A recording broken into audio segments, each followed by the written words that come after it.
Hi, I'm Joseph O'Connor, and I'm here to talk about my book, Redemption Falls. So it's chapter 1, and it's called Motherless Child, A Year in the Life of Eliza Duane Mooney.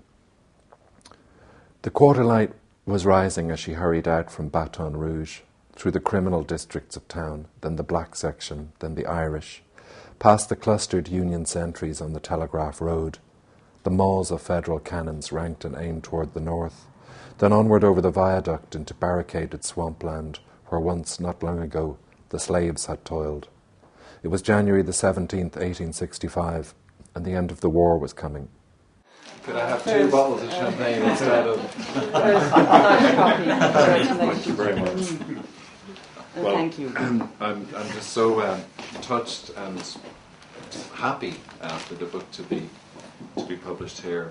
After the enormous success of Star of the Sea, how difficult was it to begin a new novel? Well, it's always difficult to start a book, whether your last one has been a success or not. But the fact that Star of the Sea was successful, I suppose, gave me a certain confidence to try and go further with the next book. But the book that I was working on when this one began, the new one, Redemption Falls, it was actually a very different book. I was working on a contemporary novel set in Dublin now, a police thriller.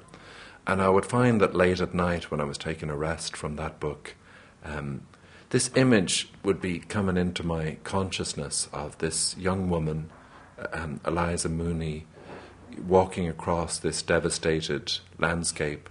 And, I wasn't sure at first where she was or when this story is taking place. Like, I thought she might have been a contemporary, a refugee or an asylum seeker or someone in Bosnia, whatever.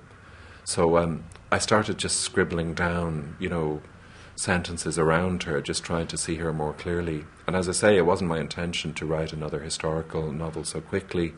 But the more I wrote about her, the more I had a sense that this woman, this character, is leading me into this book. And so I decided to follow.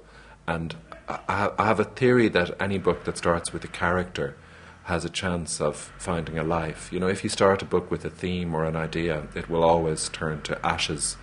But if a person looms up at you out of whatever part of your consciousness characters exist in, I think if you follow them, it can work. So the book started with that character, Eliza Mooney, and then it just formed itself around her. At home. I mean, I've only been in the building for 10 minutes. I feel totally at home here.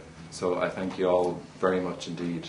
And so cheers to you. Cheers to you. Cheers. Cheers. Thank you. Cheers. New to cope into book handle.